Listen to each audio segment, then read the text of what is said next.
Sophia Monroe was a work of art. Her beauty was so intoxicating that men lost their senses in her presence.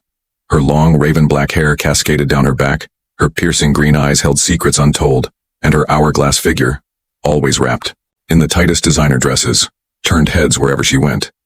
But Sophia wasn't just a beautiful woman. She was a predator. For the past 6 years, she had perfected the art of the con. She seduced the richest, most arrogant men in New York City, made them fall for her, and then disappeared, leaving their bank accounts significantly lighter. She never stayed too long, never got greedy, and never, ever picked the wrong target. Until now. Tonight, she had her eyes on a new prize. His name was Adrian Blackwood, a billionaire investor known for his ruthless business deals. He was the kind of man who never let his guard down, but Sophia had cracked harder shells before. Dressed in a blood-red bodycon dress that hugged every curve, she walked into one of the most exclusive lounges in Manhattan. The moment she entered, she felt the weight of every man's gaze on her. It was a feeling she had grown to love. She spotted Adrian at the VIP section, sipping an expensive whiskey, his eyes scanning the room like a predator himself. Sophia smirked. He had no idea what was coming. She walked up to the bar, made sure he noticed her, and ordered a martini. She let her dress do most of the talking, the fabric clinging to her in all the right places. Sure enough, within minutes, Adrian was by her side. "That's a dangerous dress," he said smoothly, his deep voice sending a slight shiver down her spine. She turned to him, her emerald eyes locking onto his. "Depends on who's looking." A slow smirk spread across his lips. "I don't think I've seen you here before."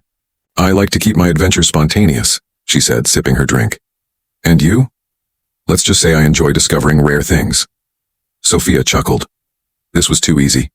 Within the next hour, she had him wrapped around her finger. They laughed, exchanged flirtatious glances, and by the end of the night, Adrian was practically begging to take her home. That was exactly what she wanted. Sophia knew the drill. She had played this game 100 times before. She would spend a few nights with him, let him believe he was in control, and once he trusted her, she would make her move. She spent the weekend at Adrian's penthouse, a glass fortress high above the city. It was breathtaking, just like every other place she had stayed with her previous marks. Adrian was different, though. He didn't try to show off his wealth. He didn't seem easily fooled. But men were predictable, and all men had a weakness. On the third night, Sophia made her move. Dressed in a silk slip dress that left little to the imagination, she stood by the floor-to-ceiling windows, gazing at the skyline. Adrian approached her from behind, his hands resting lightly on her hips. "You're dangerous," he murmured against her ear. She smiled. "Why do you say that?" "You make me want to do reckless things." She turned in his arms, tracing a finger down his chest. "Then do them." That was all the encouragement he needed. As his lips met hers, she knew she had him. By the time he fell asleep, Sophia was already in action. She slipped out of bed, moved silently to his walk-in closet, and found his safe. Most men thought they were clever, hiding their wealth, but Sophia had seen it all. She entered the code, his birthday of course, and the safe clicked open. Stacks of cash, watches worth millions, and a USB drive sat inside. She took everything, but as she turned to leave, she heard a voice behind her. "I was wondering when you'd make your move." Sophia's blood turned to ice. She slowly turned around, only to see Adrian sitting up in bed watching her with an amused expression. Her mind raced. This wasn't how it was supposed to go. "I don't know what you're talking about," she said smoothly, closing the safe.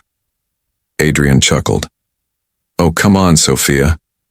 Did you really think I didn't know who you were?" Her pulse pounded. "What do you mean?" He stood up, walking toward her slowly, his gaze never leaving hers. "You think you're the only one who plays this game? I've been watching you for months. I knew exactly what you were planning the moment you walked into that bar." Sophia took a step back.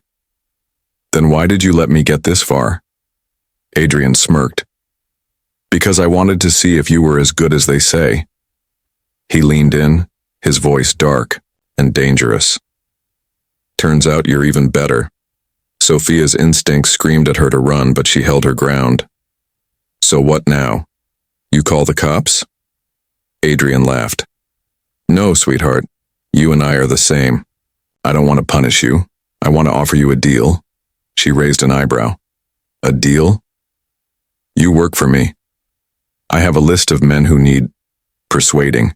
You do what you do best, and I make sure you never have to run another con in your life." Sophia hesitated. Working for someone else had never been her style. But Adrian wasn't just anyone. He was dangerous, and dangerous men made the best allies. After a long pause, she smirked. Fine, but if you ever double-cross me. Adrian tilted her chin up with a finger. Oh, Sophia, I'd never dare. And just like that, the game had changed. But Sophia wasn't worried, because she always won.